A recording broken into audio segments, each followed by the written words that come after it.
ओम शांति। आज 29 अप्रैल 2025 के बाबा के अनमोल मधुर महावाक्य सुनेंगे। आज के बाबा के महावाक्य धारणा युक्त महावाक्य है, जिसमें बाबा कहे तुम बच्चे ईश्वरीय संतान बने हो। तो ईश्वरीय संतान कभी भी आपस में लून पानी नहीं हो सकते हैं, कभी क्रोध नहीं कर सकते हैं, देह अभिमान में आकर के उल्टा सुल्टा लड़ना झगड़ना ये नहीं होना चाहिए। बाबा कहे तुम बच्चों की ये आदत कभी हो ही नहीं सकती। यहां तुम आए ही हो दैवी गुणों की धारणा करने, क्योंकि तुम ही मनुष्य से देवता बनते हो तो पावन बनने का पुरुषार्थ करते हो।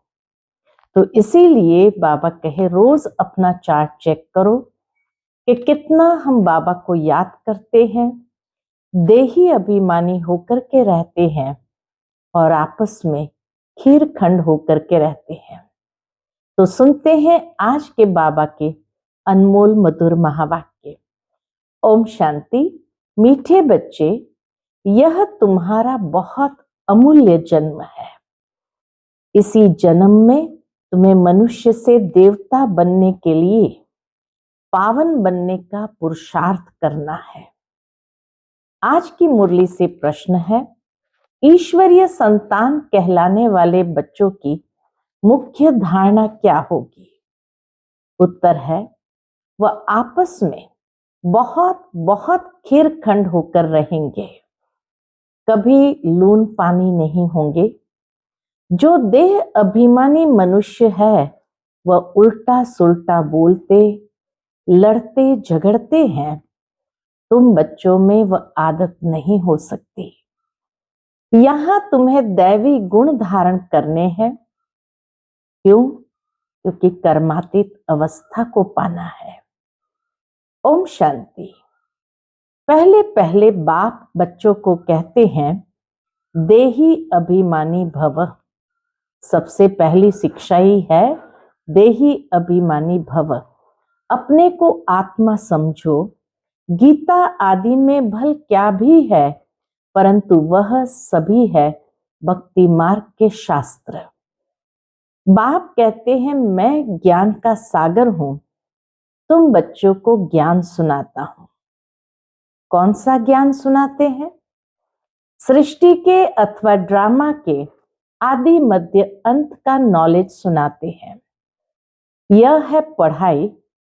हिस्ट्री और ज्योग्राफी है ना, ये पढ़ाई है हिस्ट्री और ज्योग्राफी। भक्ति मार्ग में कोई हिस्ट्री ज्योग्राफी नहीं पढ़ते, नाम भी नहीं लेंगे। साधु संत आदि बैठ शास्त्र पढ़ते हैं। यह बाप तो कोई शास्त्र पढ़कर नहीं सुनाते। तुमको इस पढ़ाई से मनुष्य से देवता बनाते हैं। तुम आते ही हो। बाबा के पास हम क्यों आए हैं? बाबा कहे तुम आते ही हो मनुष्य से देवता बनने। है वह भी मनुष्य, देवताएं भी मनुष्य है, यह भी मनुष्य, परंतु यह बाप को बुलाते हैं कि हे पतित पावन आओ। यह तो जानते हो देवताएं पावन है, बाकी तो सभी अपवित्र मनुष्य है। वह देवताओं को नमन करते हैं, उनको पावन, अपने को पतित समझते हैं। परंतु देवताएं पावन कैसे बने, किसने बनाया, यह कोई मनुष्य मात्र नहीं जानते। है वह भी मनुष्य, यह भी मनुष्य। पुकारते हैं बाबा को कि हे पतित पावन आओ। देवताओं के सामने जाकर के भी पुकारते हैं, क्योंकि समझते हैं ये पावन है, हम पतित है। परंतु उनको पावन किसने बनाया, कैसे बने, ये कोई भी मनुष्य मात्र नहीं जानते। तो बाप समझाते हैं कैसे पावन बने। बाप समझाते हैं अपने को आत्मा समझ बाप को याद करना, इसमें ही मेहनत है। जितना आत्म स्थिति में रहकर बाबा के याद में रहेंगे, आत्मा पावन बनती जाएगी। देह अभिमान नहीं होना चाहिए। आत्मा अविनाशी है। संस्कार भी आत्मा में रहते हैं। आत्मा ही अच्छे व बुरे संस्कार ले जाती है। इसलिए अब बाप कहते हैं देही अभिमानी बनो। अपनी आत्मा को भी कोई जानते नहीं है। जब रावण राज्य शुरू होता है तो अंधियारा मार्ग शुरू होता है। देह अभिमानी बन जाते हैं। बाप बैठ समझाते हैं कि तुम बच्चे यहाँ किसके पास आए हो। बाबा हम बच्चों को क्लियर ये रियलाइजेशन देते हैं, यहाँ तुम किसके पास आए हो, इनके पास नहीं, यानी ब्रह्मा बाबा के पास नहीं। मैंने इनमें प्रवेश किया है। इनके बहुत जन्मों के अंत का ये पतित जन्म है। बहुत जन्म कौन से, वह भी बताया। आधा कल्प है पवित्र जन्म, आधा कल्प है पतित जन्म। तो यह भी पतित हो गया। ब्रह्मा अपने को देवता व ईश्वर नहीं कहता। ब्रह्मा बाबा ने कभी अपने को देवता या भगवान नहीं कहा। मनुष्य समझते हैं, क्या समझते हैं, प्रजापिता ब्रह्मा देवता था, तब कहते हैं ब्रह्मा देवताय नमः। बाप समझाते हैं ब्रह्मा जो पतित था, बहुत जन्म के अंत में वह फिर पावन बन देवता बनते हैं। तुम हो बीके, तुम भी ब्राह्मण, यह ब्रह्मा भी ब्राह्मण है। बाबा कहे यह भी ब्राह्मण है। इनको देवता कौन कहता है? ब्रह्मा को ब्राह्मण कहा जाता है, न कि देवता।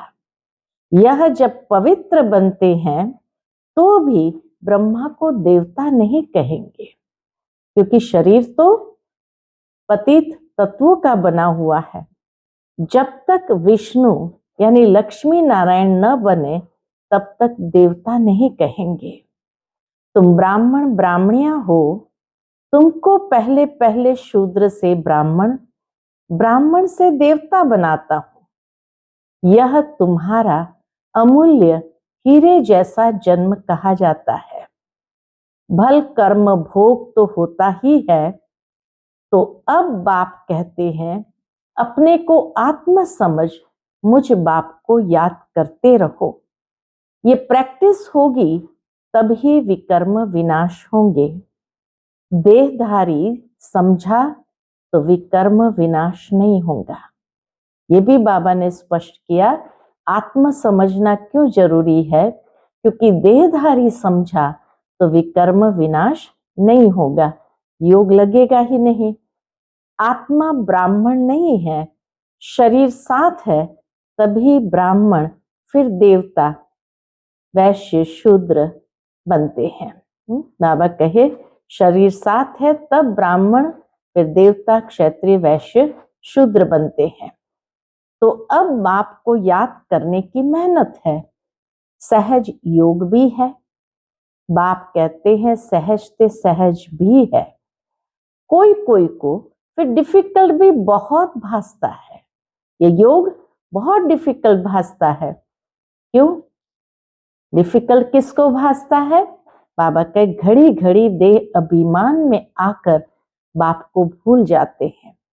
टाइम तो लगता है ना देही अभिमानी बनने में। ऐसे हो नहीं सकता कि अभी तुम एक रस हो जाओ और बाप की याद स्थायी ठहर जाए। नहीं, कर्मातीत अवस्था को पा ले फिर तो शरीर भी न रहे। कर्मातीत अवस्था हो जाएगी तो बाबा कहे फिर तो शरीर भी रह न सके। पवित्र आत्मा हल्की हो, एकदम शरीर को छोड़ दे। पवित्र आत्मा के साथ अपवित्र शरीर रह न सके। ऐसे नहीं कि यह दादा कोई पार पहुंच चुका है। बाबा कहे उस समय साकार बाबा जब थे तब ये महावाक्य सुनाए थे। तो उस समय शिव बाबा कहे ऐसे नहीं कि यह दादा कोई पार पहुंच गया है, यह भी कहते हैं याद की बड़ी मेहनत है।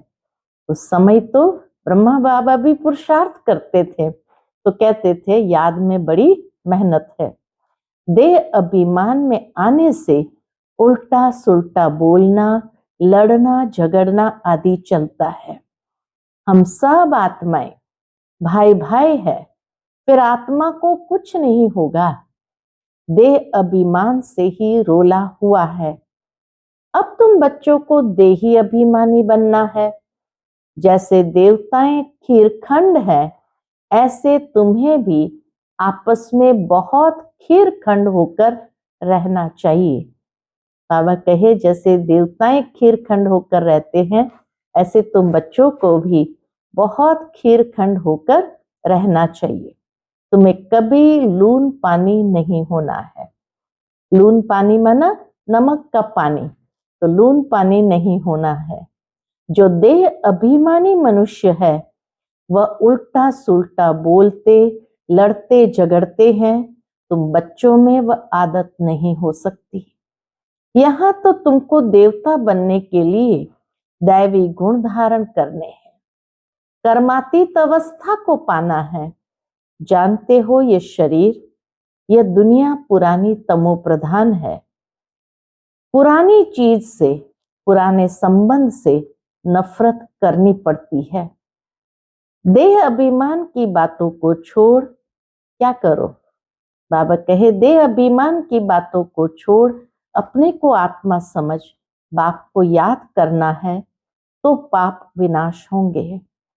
बहुत बच्चे याद में फेल होते हैं, ज्ञान समझाने में बड़े तीखे जाते हैं, परंतु याद की मेहनत बहुत बड़ी है, बड़ा इम्तिहान है। आधा कल्प के पुराने भक्त ही समझ सकते हैं। भक्ति में जो पीछे आए हैं वह इतना समझ नहीं सकेंगे। बाप इस शरीर में आकर कहते हैं मैं हर 5000 वर्ष बाद आता हूं। मेरा ड्रामा में पार्ट है और मैं एक ही बार आता हूं। बाबा का भी इस ड्रामा में पार्ट है और बाबा एक ही बार आते हैं। ये वही संगम युग है। लड़ाई भी सामने खड़ी है। ये ड्रामा है ही 5000 वर्ष का।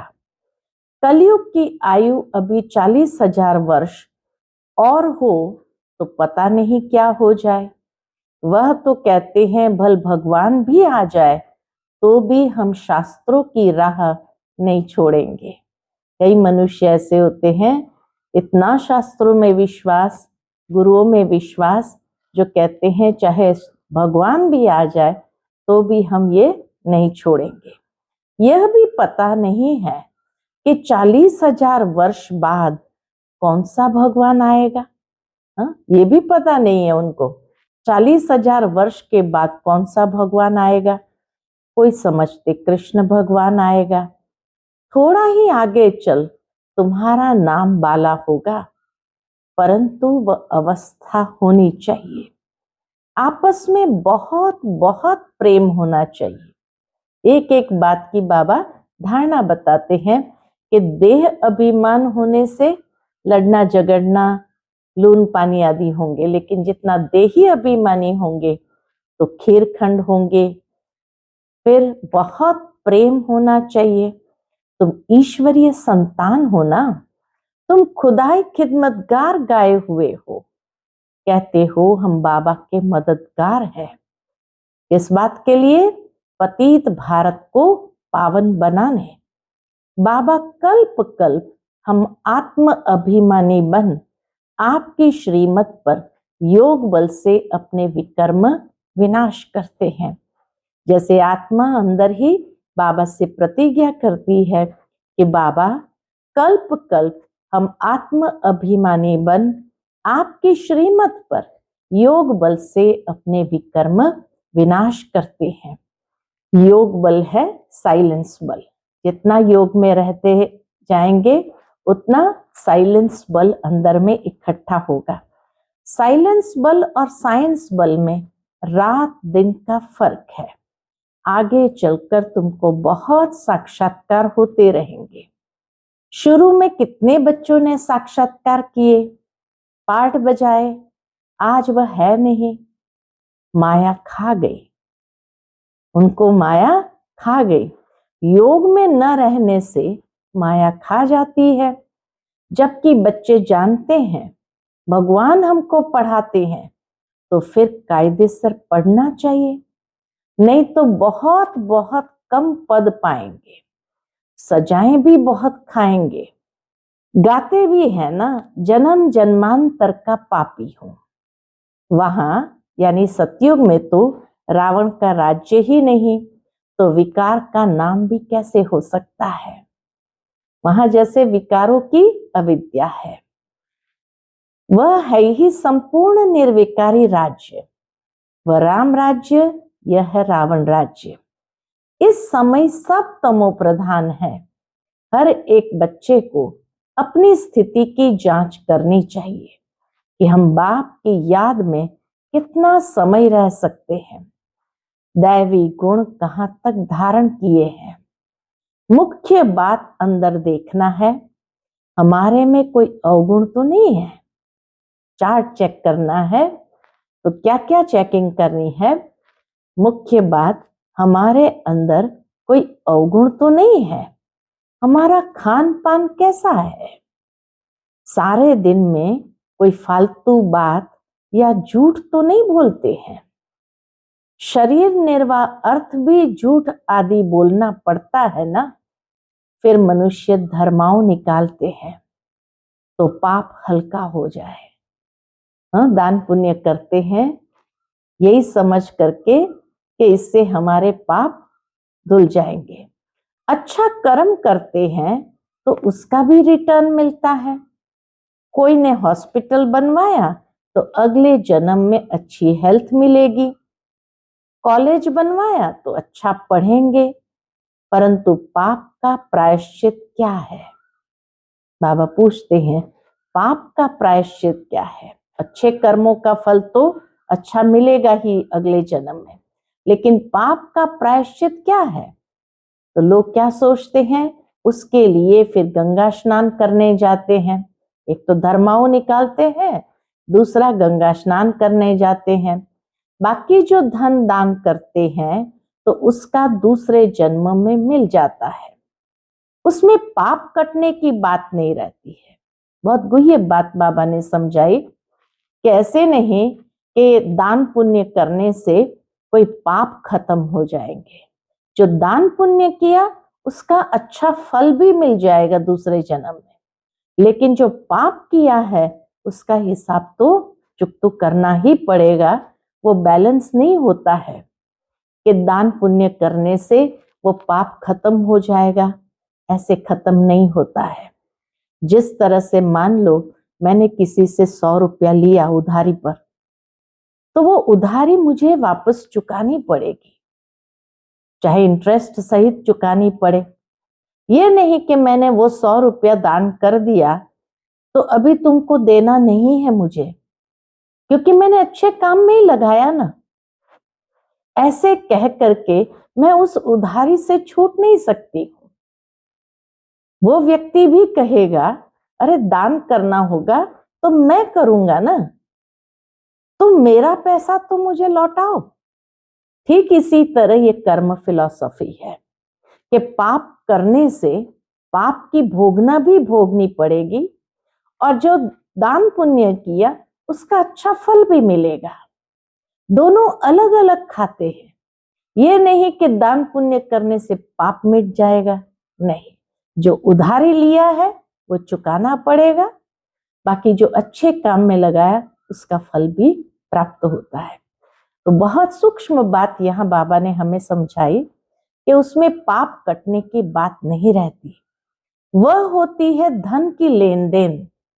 ईश्वर अर्थ दिया, ईश्वर ने अल्पकाल के लिए दे दिया। यहां तो तुमको पावन बनना है, सिवाय बाप की याद के और कोई उपाय नहीं। पावन फिर पतित दुनिया में थोड़ी रहेंगे, वह ईश्वर अर्थ करते हैं इनडायरेक्ट। अभी तो ईश्वर कहते हैं मैं सन्मुख आया हूं पावन बनाने, मैं तो दाता हूं, मुझे तुम देते हो तो मैं रिटर्न में देता हूं, मैं थोड़ी अपने पास रखूंगा। तुम बच्चों के लिए ही मकान आदि बनाए हैं, सन्यासी लोग तो अपने लिए बड़े बड़े महल आदि बनाते हैं। यहाँ शिव बाबा अपने लिए तो कुछ नहीं बनाते। कहते हैं इसका रिटर्न तुमको 21 जन्मों के लिए नई दुनिया में मिलेगा, क्योंकि तुम सन्मुख लेन देन करते हो। पैसा जो देते हो वह तुम्हारे ही काम लगता है। बाबा को जो दान करते हैं तो बाबा कहे वो तुम्हारे ही काम लगता है। भक्ति मार्ग में भी दाता हूं तो अभी भी दाता हूं। शिव बाबा सदा के लिए दाता है, भक्ति मार्ग में भी है तो अभी भी है। वह है इनडायरेक्ट, यह है डायरेक्ट। बाबा तो कह देते हैं जो कुछ है उनसे जाकर सेंटर खोलो, औरों का कल्याण करो।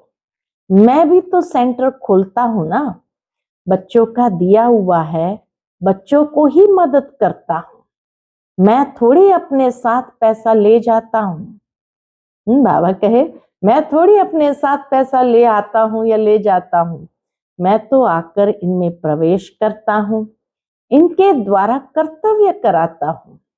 मुझे तो स्वर्ग में आना नहीं है, शिव बाबा को तो स्वर्ग में आना नहीं है। यह सब कुछ तुम्हारे लिए है, मैं तो अभोक्ता हूं, कुछ भी नहीं लेता हूं, ऐसे भी नहीं कहता हूं कि पांव पड़ो। हम तो तुम बच्चों का मोस्ट ओबीडियंट सर्वेंट हो। इतना निरहंकारी बाबा है, कहते हैं हम तो तुम बच्चों का मोस्ट ओबीडियंट सर्वेंट हो। यह भी तुम जानते हो वही मात पिता बंधु सखा सब कुछ है, सो भी निराकार है। तुम कोई गुरु को कब त्वमेव माताश्च पिता नहीं कहेंगे, कोई गुरु के सामने ये बात नहीं कहेंगे। गुरु को गुरु, टीचर को टीचर कहेंगे, इनको माता पिता कहते हो। बाप कहते हैं मैं कल्प कल्प एक ही बार आता हूं, तुम ही 12 मास बाद जयंती मनाते हो। परंतु शिव बाबा कब आया, क्या किया, ये किसको भी पता नहीं है। ब्रह्मा विष्णु शंकर के भी ऑक्यूपेशन का पता नहीं, क्योंकि ऊपर में शिव का चित्र उड़ा दिया है। नहीं तो शिव बाबा करण करावनहार है, ब्रह्मा द्वारा कराते हैं। यह भी तुम बच्चे जानते हो, कैसे आकर प्रवेश कर और करके दिखाते हैं। वो या खुद कहते हैं तुम भी ऐसे करो। एक तो अच्छी रीति पढ़ो, बाप को याद करो, दैवी गुण धारण करो, जैसे इनकी आत्मा कहती है। यह भी कहते हैं मैं बाबा को याद करता हूं। बाबा भी जैसे साथ में है, तुम्हारी बुद्धि में है हम नई दुनिया के मालिक बनने वाले हैं, तो चाल चलन खान पान आदि सब बदलना है, विकारों को छोड़ना है, सुधरना तो है। जैसे जैसे सुधरेंगे फिर शरीर छोड़ेंगे तो ऊंच कुल में जन्म लेंगे। नंबरवार कुल के भी होते हैं, यहां भी बहुत अच्छे अच्छे कुल होते हैं। 4-5 भाई सब आपस में इकट्ठे रहते हैं, कोई झगड़ा आदि नहीं होता है। अभी तुम बच्चे जानते हो हम अमर लोक में जाते हैं, जहां काल नहीं खाता, डर की कोई बात नहीं। यहाँ तो दिन प्रतिदिन डर बढ़ता जाएगा। ये भी बाबा की भविष्यवाणी कि बाहर निकल नहीं सकेंगे। यह भी जानते हैं यह पढ़ाई कोटों में कोई ही पढ़ेंगे। कोई तो अच्छी रीति समझते हैं, लिखते भी है, बहुत अच्छा है। ऐसे बच्चे भी आएंगे जरूर। राजधानी तो स्थापन होनी है ना, बाकी थोड़ा टाइम बचा है। बाप उन पुरुषार्थी बच्चों की बहुत बहुत महिमा करते हैं जो याद की यात्रा में तीखी दौड़ी लगाने वाले हैं। मुख्य है याद की बात, इससे पुराने हिसाब किताब चुकतू होते हैं। कोई कोई बच्चे बाबा को लिखते हैं। क्या लिखते हैं? बाबा, हम इतने घंटे रोज याद करता हूं। तो बाबा भी समझते हैं ये बहुत पुरुषार्थी है। पुरुषार्थ तो करना है ना, इसीलिए बाबा कहते हैं आपस में कभी भी लड़ना झगड़ना नहीं चाहिए। यह तो जानवरों का काम है। लड़ना झगड़ना ये तो जानवरों का काम है। लड़ना झगड़ना यह है देह अभिमान। देह अभिमान के कारण ही लड़ते झगड़ते हैं। बाप का नाम बदनाम कर देंगे। बाप के लिए ही कहा जाता है सतगुरु का निंदक ठौर न पाए। साधुओं ने फिर अपने लिए कह दिया तो माताएं उनसे बहुत डरती है कि कोई श्राप मिल ना जाए। माताएं डरती है कि कहीं कोई श्राप न मिल जाए। अभी तुम जानते हो हम मनुष्य से देवता बन रहे हैं। सच्ची सच्ची अमर कथा सुन रहे हैं। कहते हो हम इस पाठशाला में आते हैं श्री लक्ष्मी नारायण का पद पाने लिए, और कहाँ भी ऐसे कहते नहीं। अभी हम जाते हैं अपने घर। इसमें याद का पुरुषार्थ ही मुख्य है। आधा कल्प याद नहीं किया है, अब एक ही जन्म में याद करना है। यह है मेहनत। याद करना है, दैवी गुण धारण करना है। कोई पाप कर्म किया तो 100 गुना दंड पड़ जाएगा। पुरुषार्थ करना है, अपनी उन्नति करनी है। आत्मा ही शरीर द्वारा पढ़कर बैरिस्टर व सर्जन आदि बनते हैं ना। ये लक्ष्मी नारायण पद तो बहुत ऊंचा है ना। आगे चल तुमको साक्षात्कार बहुत होंगे। तुम हो सर्वोत्तम ब्राह्मण कुल भूषण, स्वदर्शन चक्रधारी। कल्प पहले भी ये ज्ञान तुमको सुनाया था, फिर तुमको सुनाते हैं। तुम सुनकर पद पाते हो, फिर यह ज्ञान प्रायलोप हो जाता है। बाकी ये शास्त्र आदि सब है भक्ति मार्ग के।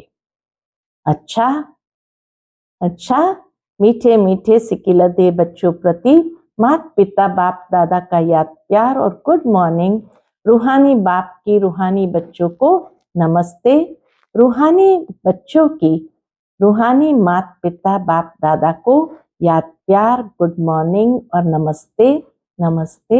शुक्रिया बाबा, शुक्रिया। आज की मुरली से धारणा के लिए मुख्य सार है। पहली पॉइंट, अंदर अपनी जांच करनी है। हम बाप की याद में कितना समय रहते हैं? दैवी गुण कहाँ तक धारण किए हैं? हमारे में कोई अवगुण तो नहीं है? हमारा खान पान चाल चलन रॉयल है? फालतू बातें तो नहीं करते हैं? झूठ तो नहीं बोलते हैं? दूसरी पॉइंट, याद का चार्ट बढ़ाने के लिए अभ्यास करना है। हम सब आत्माएं भाई भाई है। देह अभिमान से दूर रहना है, अपनी एक रस स्थिति जमानी है। इसके लिए टाइम देना है।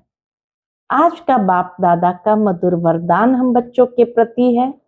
5 तत्वों और 5 विकारों को अपना सेवाधारी बनाने वाले मायाजीत स्वराज्य अधिकारी भव। 5 तत्व और 5 विकारों को अपना सेवाधारी बनाने वाले मायाजीत स्वराज्य अधिकारी भव। जैसे सतयुग में विश्व महाराजा व विश्व महारानी की राजाई ड्रेस को पीछे से दास दासी उठाते हैं, ऐसे संगम युग पर आप बच्चे जब मायाजीत स्वराज्य अधिकारी बन टाइटल्स रूपी ड्रेस से सजे सजाए रहेंगे, तो ये 5 तत्व और 5 विकार आपकी ड्रेस को पीछे से उठाएंगे, अर्थात अधीन होकर चलेंगे। ड्रेस को उठाना अर्थात अधीन होकर चलेंगे। इसके लिए दृढ़ संकल्प की बेल्ट से टाइटल्स की ड्रेस को टाइट करो। भिन्न भिन्न ड्रेस और श्रृंगार के सेट से सज धज कर बाप के साथ रहो तो ये विकार व तत्व परिवर्तन हो, सहयोगी सेवाधारी हो जाएंगे। आज का स्लोगन है, जिन गुणों व शक्तियों का वर्णन करते हो उनके अनुभव में खो जाओ। अनुभव ही सबसे बड़ी अथॉरिटी है। जिन गुणों व शक्तियों का वर्णन करते हो उनके अनुभव में खो जाओ। अनुभव ही सबसे बड़ी अथॉरिटी है। आज का व्यक्त इशारा है, कंबाइंड रूप की स्मृति से सदा विजयी बनो। स्वयं को बाप के साथ कंबाइंड समझने से विनाशी साथी बनाने का संकल्प समाप्त हो जाएगा, क्योंकि सर्वशक्तिमान साथी है।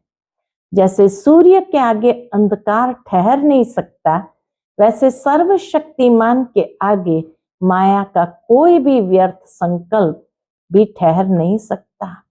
कोई भी दुश्मन वार करने के पहले अकेला बनाता है, इसलिए कभी अकेला नहीं बनो। अच्छा, ओम शांति।